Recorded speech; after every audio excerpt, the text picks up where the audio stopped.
is an independent dialogue, and we will formally connect into the summit process through an official feedback mechanism. You want to highlight a little bit here? Yeah. So why dawn of women in agriculture? And this goes back to, and just a bit of background about me for those who have not yet met. I'm the founder and the chief executive at Move Farm. When I decided about 2.5 years ago that I will work towards helping 100 million people by 2030, I didn't know I end up in the agriculture sector, more narrow in the dairy sector. It was one of my visit one day in rural India, rural parts of India, where I met women working in the self-help groups. And one thing I figured out was cow was one thing that was common among all. They were struggling for productivity. They were struggling with access to animal health services and access to markets, including finance and technology. Decided the same day that we will work in the dairy sector. In India alone, there are 80 million plus small scale dairy producers or dairy farms, majority of the work done by women. Started Move Farm as an organization, as a startup, grown since last year. We launched our technology application in 2020. Massive growth in the last 9 months. We have now over 1 million dairy farmers who have downloaded the application. But sadly, less than 2% of this 1 million is women farmers who downloaded the application. Early on, I figured out that one of the key reasons where 70 to 90% of the work is done by women in the livestock sector, they're not participating. So they are the ones who are actually working in the sector, but not participating, not taking advantage of technology and the benefits technology can bring it to them. Early this year, we decided that this decade should be a decade of women in food and agriculture. And there we come and brainstormed internally, how do we actually bring more women in the forefront of technology in the agriculture? And the dawn idea came, which is dairy, agriculture, women, and nutrition. So today, I think, as I said before, is an opportunity for all of us to collaboratively brainstorm, work together, and discuss. And hopefully some constructive ideas will come that can help all of us to progress this very important agenda for this decade, to bring more women in the forefront of technology. How do they, right, living in those rural populations can actually get into the agri-entrepreneurship and how we can enable access to technology. We will hear some of our keynote speakers today who will address at the macro and I'm sure at the micro a scene for this dialogue, which we can then take into our breakout session. So I look forward to collaborating and working with you all. Yeah, Chavi. Yeah. Thank you, Param. A little bit about the convening organizations. I'm Chavi. I'm the head of design at Future Food Institute. And Future Food is one of the, when Param reached out to us that I think this is something that we want to do together, I was like, we must do it because we're a women-led organization. And in every meeting we go, everyone's like, the gender balance here is interesting. So we are really proud to be co-hosting this with Move Farm. Future Food Institute is an Italy-based nonprofit with global horizons that aims to build a more equitable world through enlightening a world-class breed of innovators, boosting entrepreneurial potential, and improving agri-food expertise and tradition. It's a really vibrant, bustling ecosystem, working and putting together pieces from community, grassroots community movements to education and learning programs to innovation sprints. A couple of words, I think we shared about Move Farm. Do you want to say anything else here, Param? No, I think I've already, and I think given that we were running late, so we can definitely move, Before we go on, I really want to thank the team behind this dialogue, people who've been emailing you, contacting you, really working to put this together. Sarah Versi, who's the president and co-founder of Future Food Institute, Param, Claudia Laricchia, she is the head of institutional relations and global strategic partnerships at Future Food. Myself, there's Martina Marsilia, project manager from Claudia's team, Harmeet Kaur, who is the program lead at Dawn at Move Farm, Erica Solomeo, who's the leader of our Future Food Initiatives departments, and Vyoma Haldipur, who is the assistant project manager at Future Food Institute. Thank you all. So just making sure that everyone knows how this dialogue is going to go. For today's dialogue, the agenda that we will be following is that we're already in the first welcome stage. We will now be moving into framing and the remarks stage for the next 20 minutes, roughly, where some of our global leaders will frame the purpose of this dialogue for us through short 3-minute messages. This stage is being live streamed for people around the world. And next, we will split into discussion rooms for the next 55 minutes with 8 to 10 contributors in each room. You will have a facilitator in each room and a reporter and a note taker to make sure everything's being captured. After the discussion, each facilitator will summarize the discussion of their group for the rest of us. And finally, we will open up for any final reflections and closing remarks.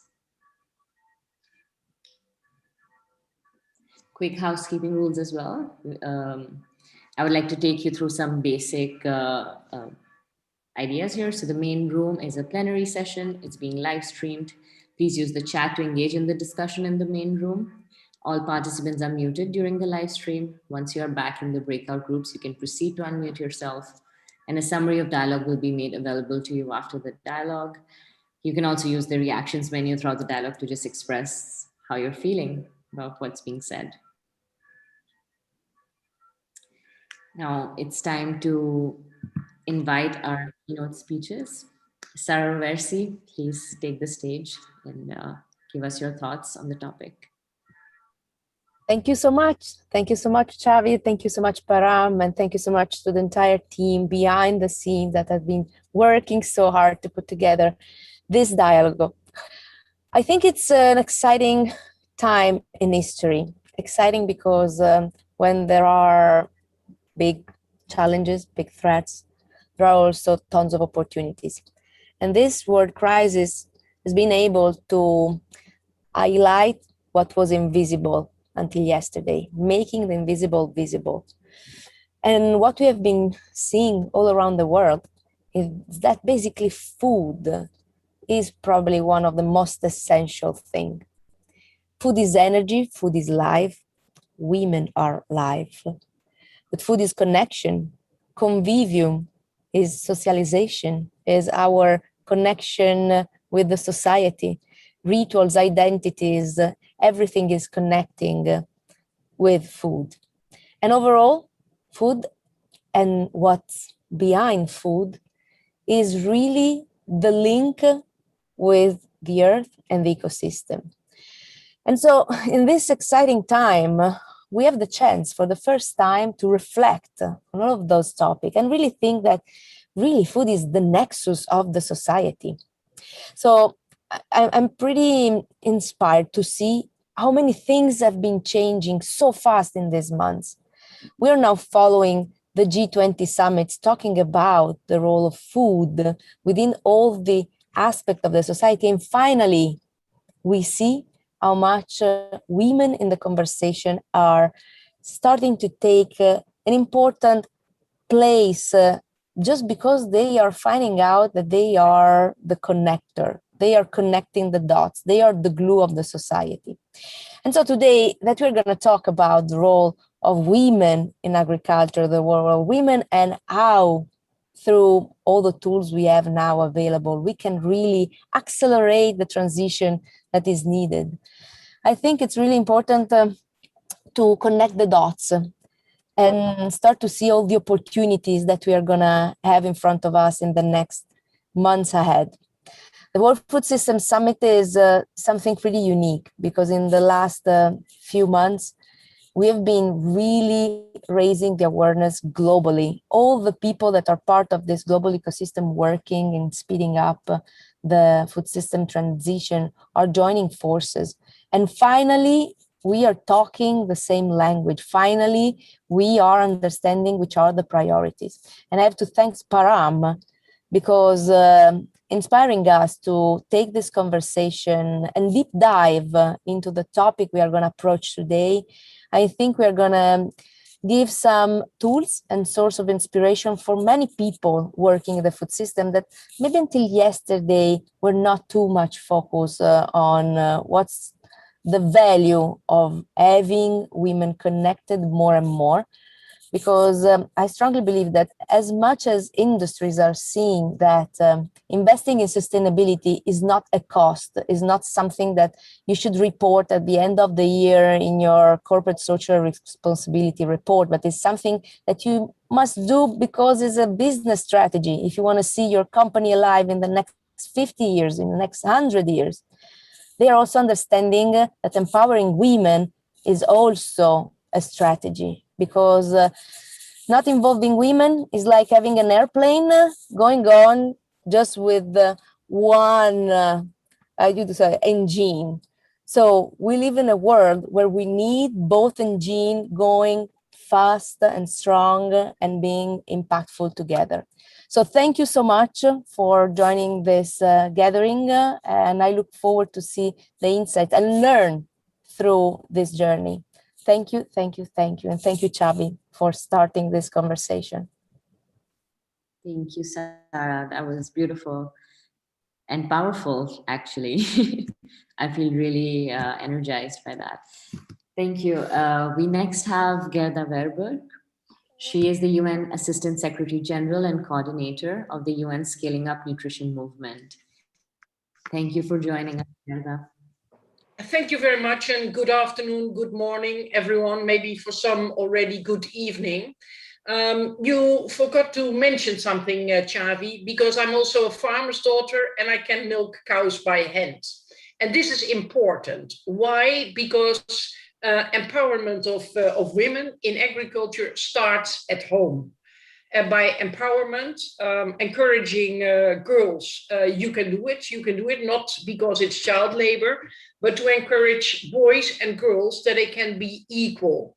I'm one of 10 siblings, and my parents taught us girls and boys are equal, and encourage boys to, or they made sure that all the boys also can cook, do the windows, make the beds, etc. And the girls in my family can all drive the tractor, use technology, milk cows by hand, and all these kind of things. So empowerment starts at home. This is my first thing. As parents, as brothers and sisters, but maybe in many cultures, by grandmothers, please encourage your granddaughters that they are unique, that they can are able to make it.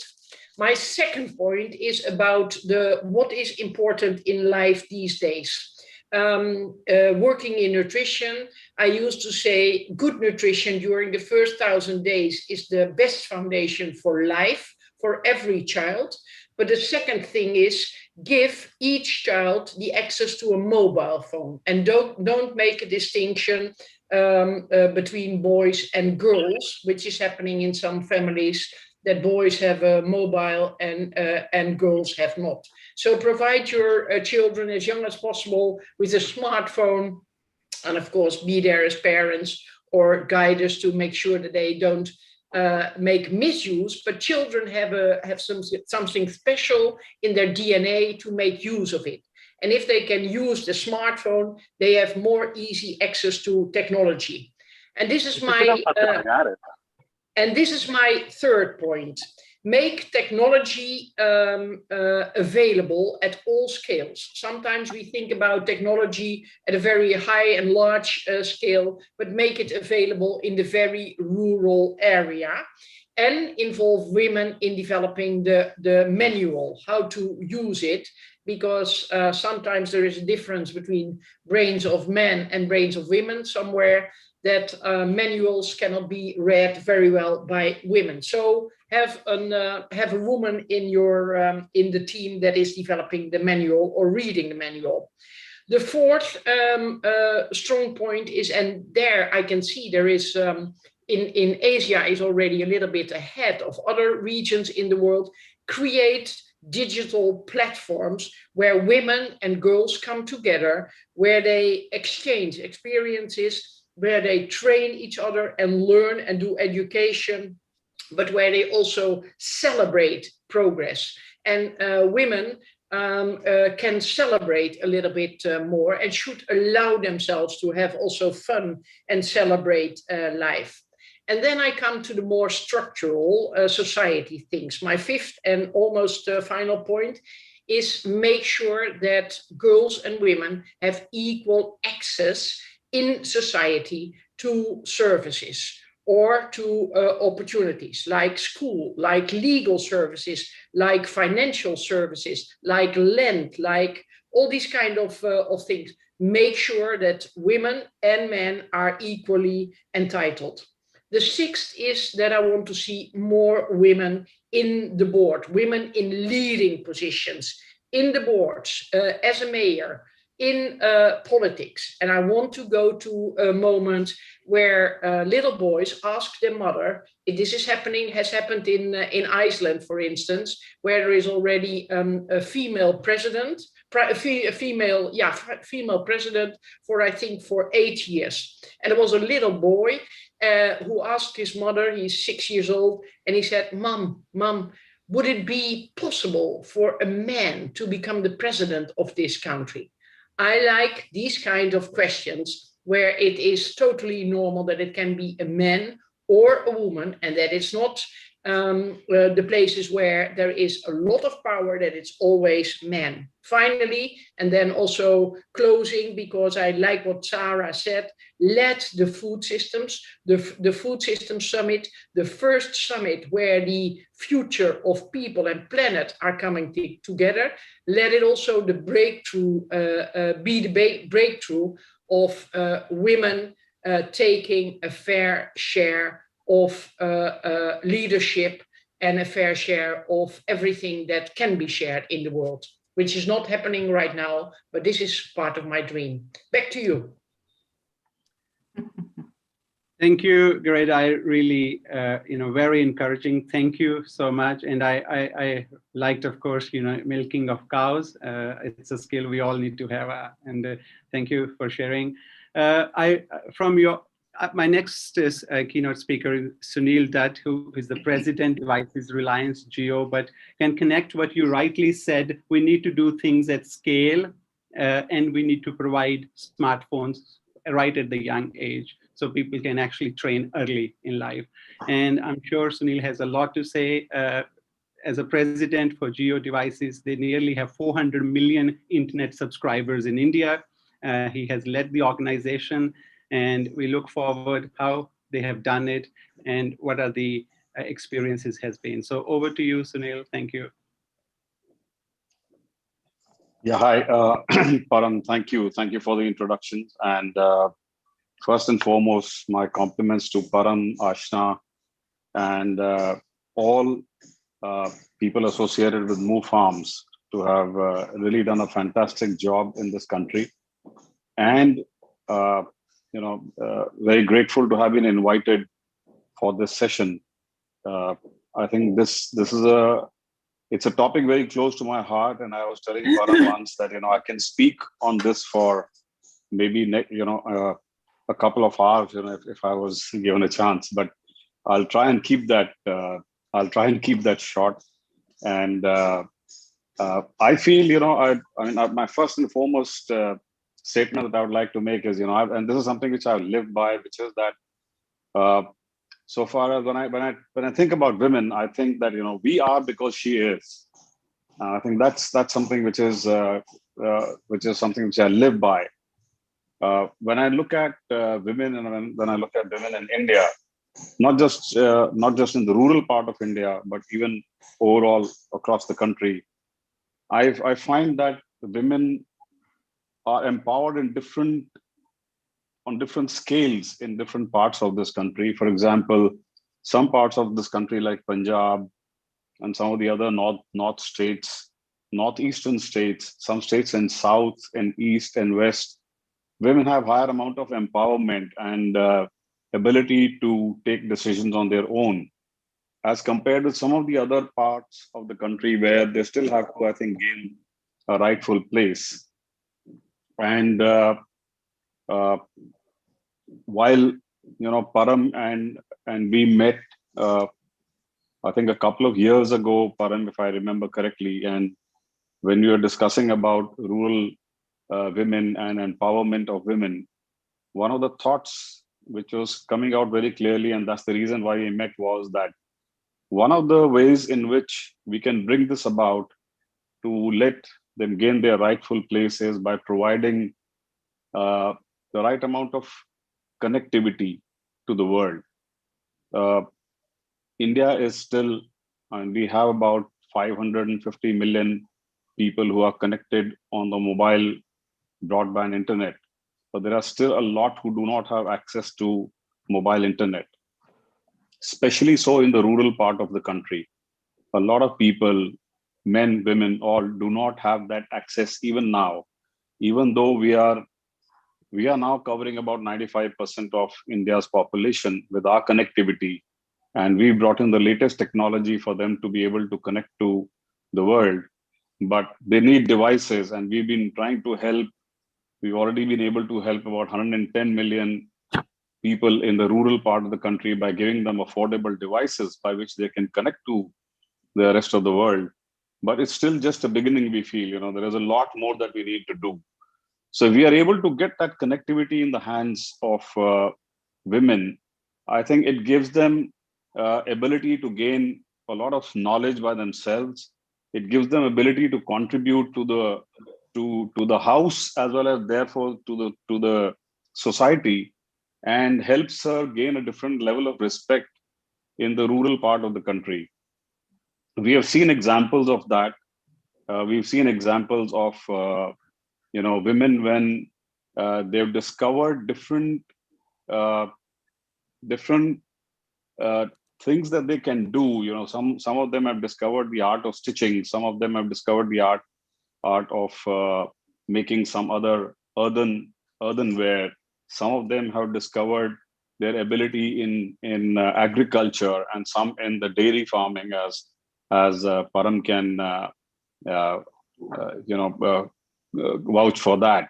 So what is happening is when they discover these abilities and when they start contributing, they gain a different kind of respects in the household and also in the society, and are able to therefore contribute in a very different way altogether. And I think that is very important for a country as large as India, with 135 crore population, 1.35 billion. It's very important that we are able to give that kind of access to information to more and more people, and women especially. And I would say, in different parts of India, the kind of work which Param and his team have done with respect to dairy farming, and also in terms of getting technology knowledge in the hands of women, especially the young girls, and how he's helping them with learning about technology. Those are starting points which are going to be making a whole lot of difference as we keep going along. There is a lot of things that there are a lot we need to change in India. In India, there's been a popular saying that, we call a girl child as a good fortune, but at the same time, we say that, this fortune is somebody else's fortune. Meaning that once she gets married, the fortune will go with somewhere else. So if somebody who would understand Hindi will understand, when they say paraya dhan hai, and then there's another thing which, so the day the girl gets married, there was this old saying, which was that, from today, this house is no longer yours. You have a different house. And why? How stupid can we be in saying all that? And I for one do not believe in that. I mean, I'm a parent to two daughters, and I feel that whatever I have is theirs, and it's they who are empowered. They take their own decisions, and even till date, and they have taken their decisions themselves. Whatever they wanted to do, they are doing. I'm just there as a support. I mean, other than that, they are now choosing their own paths. So I think all of that we need to change in this country. we need to let women discover themselves. So the day they start discovering themselves, they start to make a difference, not only to themselves, but also to the society at large. And a good difference. I'm not saying just a difference. They start to make a good difference to the society. And in India, I believe, and across the world, I think, a lot of fields are doing this. Sports is enabling that to happen. Technology is enabling that to happen. A lot of armed forces participation is making that happen. Also, everybody is contributing to that effort. And when I look at agriculture and dairy farming, etc., there are these things which are beginning to make a difference. But as I said, awareness is going to be the key for all of them. The more they become aware, the more they become aware of the world, that is where, they'll make a whole lot of difference. And for that, to have the right connectivity and, the right kind of smartphone in their hands is also the key to be able to do that. The good part is that, even from the top person in this country, the prime minister, who says that, educate the girl child, educate women. So everybody is focused on that. So that's something that I think, and all these efforts that are being made, I'm praying that they start to make a whole lot of difference to women and to girls in this country as well as across the world. Because I think that that would make the world a much better place to live in. So thank you once again, Param and entire team, and thank you all for inviting me to share my thoughts over here. There's a lot more that comes to my mind, but I think for now I will just stop here. Thank you very much. Thank you, Mr. Sunil. This was I really like painting the whole picture of all of our discussion groups. I wish I can have your little bit of your time in all of them today. It would be really valuable. Also, just painting a picture of how things are in India, because we are a global team right now, but this was really useful. Thank you so much. Next, we have on the lineup Dina Battaglia. She is the director of Unido ITPO Italy, the UN Agency for Industrial Development of Developing Countries. The agency is one of the main partners of FFI, and as announced during this side event of the G20 in Matera, she's working with FAO and FFI in the Food Coalition. Thank you, Dana, for joining us. Thank you, Chavi. Very, very good morning, or better.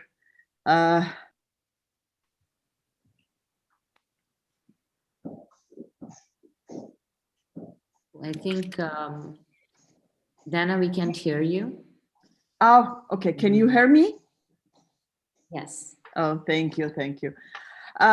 Very, very good morning, or better, Dawn, everyone, and thank you very much to our partners of the Future Food Institute for this much appreciated invitation and ever.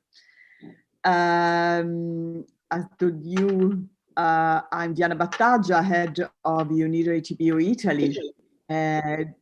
The United Nations Industrial Development Organization office in Italy, with a unique mandate to support the private sector in emerging countries and in seeking sustainable partnership with the Italian business community, with the International Development Organization, especially on key industrial sector in emerging country and of course Italy, such as agribusiness.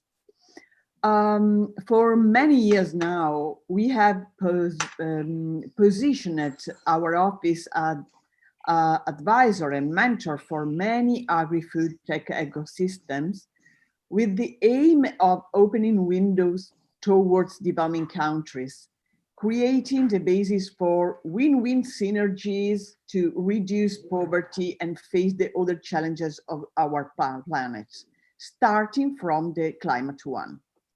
In this context, women play a central role as the most active stakeholder group of the agriculture sector in emerging countries, and as custodians of knowledge on many traditional value chains with great potential to be enhanced through innovation. Digitalization and innovative technologies are revolutionizing agriculture value chains, providing improved access to inputs, finance, markets, and other information to support farmers' practices.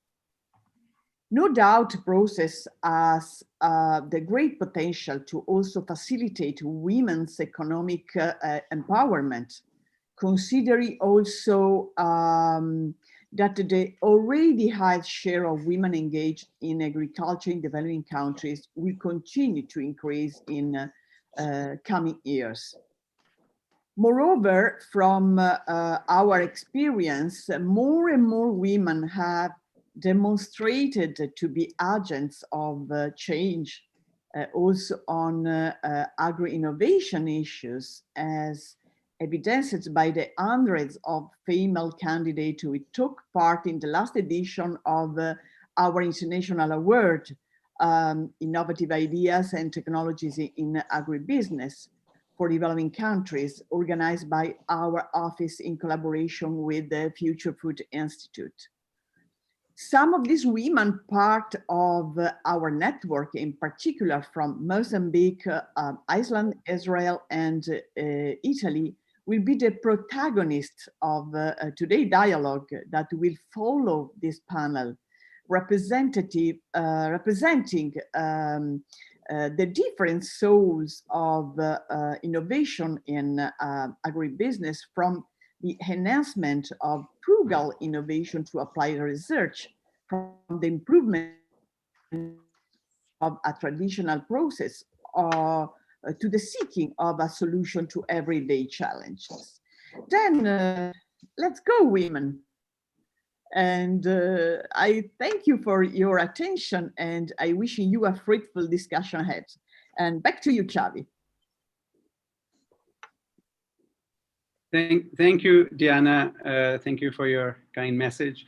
Sorry, Param. Yeah, now I would welcome Mr. Anup Kumar to please give his keynote. He's the Principal Secretary to the Government of Maharashtra, one of the largest state in agriculture in the country. So over to you, Anup. Thank you. Thank you, Param, and thank you, Sarah, and all those who are involved in organizing this dialogue, and Future Food Institute and Move Farm. I think they have been able to bring together voices from a global scenario, reflecting on this very critical issue of gender mainstreaming in agriculture and the issues of inclusion, disparities. The topic is seems so nice and positive, advent of a dawn for women in agriculture. But before talking about advent of dawn, I think we should talk about the long night women of the world have suffered in this one of the most important sector of livelihood, as well as which is critical for the food chains of the world. One is that the very premise of this agriculture as an enterprise has been a very twisted kind of division of labor between the genders. So if you look at it, apparently agriculture looks like a male-dominated domain, whereas if you go into the disaggregated data, worldwide, 80% of farm operations are being done by women. But which are those operations? Mostly which are involving lot of drudgery, lot of menial manual labor. So if you look at the agricultural operation in production of agriculture, you see it may be sowing, it may be a very difficult operation like rice transplantation, where women, it's a back-breaking kind of, back-binding kind of work. Worldwide, it is done by women. Weeding, winnowing, harvesting, wherever it is non-mechanized, the non-mechanized operations are entrusted with the women, whereas all those which require power and control on technology and mechanization, all they are operation by men. So For example, the use of tractors, harvesters, and many of the agriculture implements which have brought ease of agri operation, they are all driven and controlled by men. So when will be the dawn when we see women driving the tractors and driving the harvesters? So whatever makes it bereft of human labor, they all these operations are easily directed towards women, and that's why if you look at the figures, uh, the labor force participation of women is 46% worldwide, and in India it is even 60%.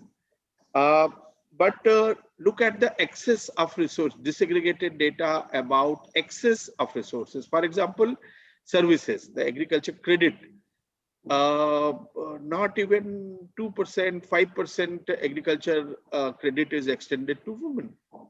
Technology services, most of the technology services are accessed by men. So this is a lack of entitlement, lack of inheritance. So land as a most critical productive resource. It is a very recent phenomena that there have been changes in inheritance laws, that now women's name are being recorded in the land record as co-owners. Otherwise, it was the name of men only. So this government of Maharashtra has since 2007-8 has started a campaign by which to access most of the government-based assistance. The land laws have made it mandatory that woman's name is recorded as co-owner. But even now, only 15 to 18% land records have been corrected, and still it's an ongoing process. So means the dark night is too long if you look at the gender disparity. And this now is under challenge by one factor, which is the theme today, which we should discuss, how technology is playing the leveler between the genders also. It's not only class, it is not only other aspects in which there is a discrimination. Technology in agri and allied operation is coming to great help of the weaker gender, that is women, to empower them with a kind of parity which technology by its very nature is dictating, like access to mobile, access to smartphones. If women have good access, as Sunil Datta was saying, more percentage of women are using smartphone. All the extension services which are provided, for example, in Maharashtra, move from Param Ashna and his entire team, they have been providing these extension services to dairy farmers. And now these services are being accessed by women because they also own their own smartphone. So if the ownership of vital resources like land and agriculture credit and others may have been denied because of the social milieu, because of the kind of cultural norms which were prevailing, dictated by the patriarchal structure of society, technology is changing a lot. And that is why the program in Maharashtra we are designing with the help of World Bank, like State of Maharashtra, Agribusiness and Rural Transformation, SMART, has a specific gender inclusion strategy which talks about gender mainstreaming. And a major enabler is the capacity building through the new media, through the technology, which is creating kind of bridges between the genders. And hardly you can, I'll give example of one which I am spearheading, that is Asian Development Bank supported Maharashtra Agribusiness Network project, which is talking about all post-harvesting operation. So in all post-harvesting operations, the women's organized group, the community-based organization, CBOs led by women, they are playing the big role, because all the post-harvesting technologies which are being introduced, the primary functionary is women. So all the pack houses, the grading, packing, all these operations, they're being done by women because they are imbibing that knowledge, and they have been traditionally trained to do these rigorous things which are demanding lot of attention, lot of means difficult labor. So as they have been used traditionally, or rather misused, they are now converting it into an advantage by becoming a very critical participant in the agriculture value chain. So they are the role of big retailers, companies for which Global Food Institute can do a very good advocacy, is that they should demand that any this good agriculture practices are the requirement for export a product. They should also have a stamp of whether women have been given equal participation.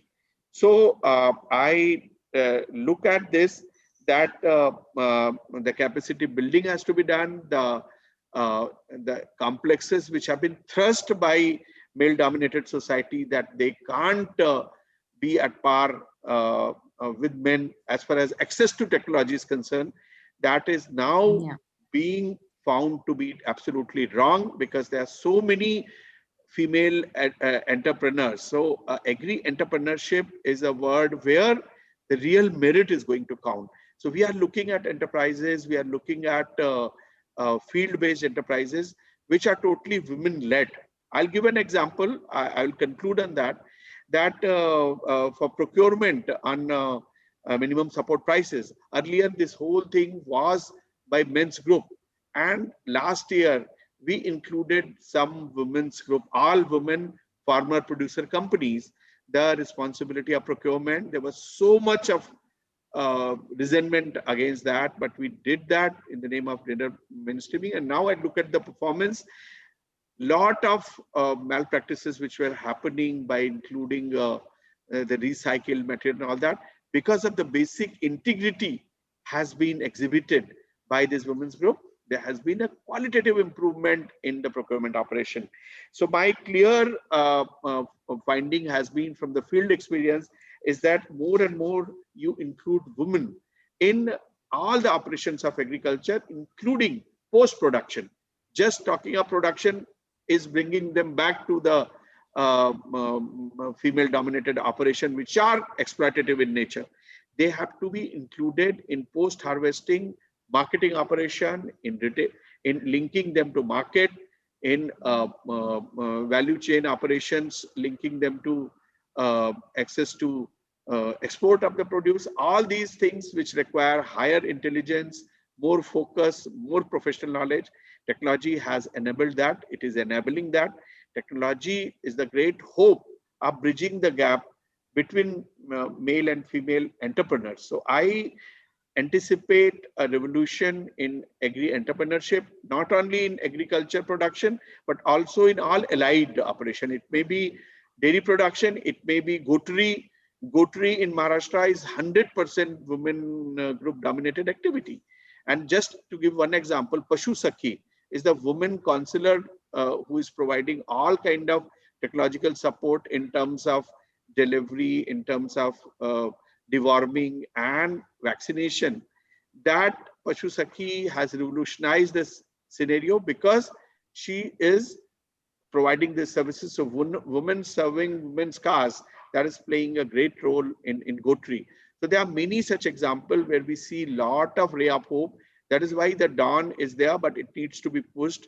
We have to fight the dark night. We have to change the way we frame the policies, and we have to bring inclusion not only for the sake of showing off, but the real inclusion which work. And for that, technology is our best hope. Thank you for giving me that opportunity to address as a keynote speaker. Thank you so much. Thank you, Mr. Noob. You had so many amazing case studies and examples coming from India already. So I hope all our discussion group leaders are taking this as inspiration. in their conversations. Next, last but not the least, we have Daniel Nierenberg. She's an activist, author, and journalist. She's the president of Food Tank, which is a nonprofit organization focused on building a global community for safe, healthy, and nourished eaters. Thank you, Danny, for joining us. It's lovely to have you. Oh, it's so great to be here. Thank you, everyone. And thanks to the Future Food Institute and all of the organizers for including me. And I want to give a special thanks to all of the incredible experts on this panel. It's an honor to be among you. I get asked a lot what I think are the most pressing issues in the food system. And I could give a whole long list of problems from the climate crisis to soil degradation. But the one issue that really stands out for me is inequality and the lack of attention, research, and funding for women. Women, as we all know, are consistently overlooked for their contributions in agriculture, and especially when it comes to innovation and technology. We all know that the women make incredible contributions to agriculture as farmers, as entrepreneurs, as scientists, as innovators, as nutritional gatekeepers, and as stewards of biodiversity. But again, we all know that they are often denied access to the same resources as their male counterparts, including land, credit and financial resources, education and extension services, and probably most critical of all, they lack respect. The same is true in agricultural sciences and technology. In sub-Saharan Africa, only 1 in 4 agricultural researchers is female, less than 1/4 of executives in the food industry are women, and fewer are women of color. According to recent research in the United States, female founders of agro-enterprises receive just 2% of venture capital investment, less than $2 billion of the $85 billion of total investment across all sectors of agriculture. One thing is very clear to me, however, that we ignore women in the food system at our own peril. And with hunger growing because of the pandemic, we'll need women farmers and entrepreneurs and those involved in the agri-tech sector to feed those hungry mouths. But despite the challenges that women face all across the food system, they are creating enormous success. Women are disrupting the food system with technology around the globe, and they are having a lot of success on both the large and small scale, including in artificial intelligence, drone technologies, water and soil sensor technology, advances in data analysis, weather tracking, marketing, and research. But women are just not pioneering food and technology innovations. They are providing inspiration for their communities. Generations Y, Z, and Alpha are more interested in food and agriculture than ever before. And the intersection of food and technology is helping make agriculture cool and a career path that youth see opportunity in and as a way to change the world. As Gerda said earlier, the combination of high and low technology innovations has never been more important than it is today, as the next generation of farmers and innovators work to address soil degradation, erratic weather, water scarcity, and other challenges impacting food production. While I believe the private sector is really important to the growth of food and technology, governments from the local and the national also need to make investments necessary for women of all ages to learn the skills they need to dream big about the future of technology. Governments can be vital in promoting gender equity. Sustainable Development Goal 5, as we all know, calls for achieving gender equality and empowering women and girls. And it identifies technology as an important part of that process. It specifically points to the use of enabling technologies to promote women's empowerment and for their increased leadership as owners, managers, and leaders. There's no doubt that technological innovations will continue to develop, changing how we grow, harvest, process, distribute, market, sell, eat, and share, and dispose of food. I see so many opportunities for women and girls in this sector. But the urgency, I feel, is now greater than ever before. And it's important to remember that the pandemic is not the last global shock we will face, especially as the climate crisis grows, with Siberia on fire this week and alarmingly high temperatures in the US Pacific Northwest. Again, we ignore women in the food system and in the technology sector at our own peril. And we cannot overlook their contributions to improving the food system in so many different ways. I hope the UN Food System Summit is the time that we stop talking about investing in women and girls and actually do it. I want to thank you for including me in this conversation. I wanted to be quick, and I appreciate being here. Thank you all. Thank you so much, Danny. I really hope too that we actually turn all of these great ideas into action. So that was the end of our keynote speeches, and I know you guys have a lot of ideas coming in your mind. I just want to quickly give an overview of what we would be doing for the next about 40 minutes. We will be breaking out into 6 discussion groups. You have been shared on emails with your discussion group leaders and the topics that you will be following. I'm actually really honored to have these incredible people leading these discussions with you incredible shapers of the world, because they're really on-ground experts, really changing and building and evolving our food systems as we speak. So we couldn't have thought of better people to lead these conversations with you. For equality, we have Julia Dalmadi, and you will be following how might technology enable women in agriculture to be included in decision-making for their family, thus ensuring equal representation and overall progress of the family. For productivity, we have Ivani Pauly. How might technology enable women to own farm resources, thus boosting their agricultural productivity and profitability? Digital literacy, we have Deepa Mago. How might we enable women in agriculture to achieve digital literacy to help them utilize technology to its maximum potential, making them independent? Market barriers, we have Chiara Cecchini. How might technology enable women in agriculture to break down market barriers like access and financial advisory, thus encouraging local food systems? For impact, Ashna Singh. What would 2030 look like if all women small-scale dairy farmers have access to technology? And finally, for sustainability, we have Alberto Miti. How might we enable women to be catalyzers of sustainable practices in agriculture and achieve increased carbon sequestration and neutrality? Your discussion group leaders will be working on Miro boards with you, and we will have a reporter taking notes, but the Miro board links will be accessible to you if you want to contribute in the discussion on the boards, even through writing into these digital virtual post-its. We really welcome you to do that. And yeah, let's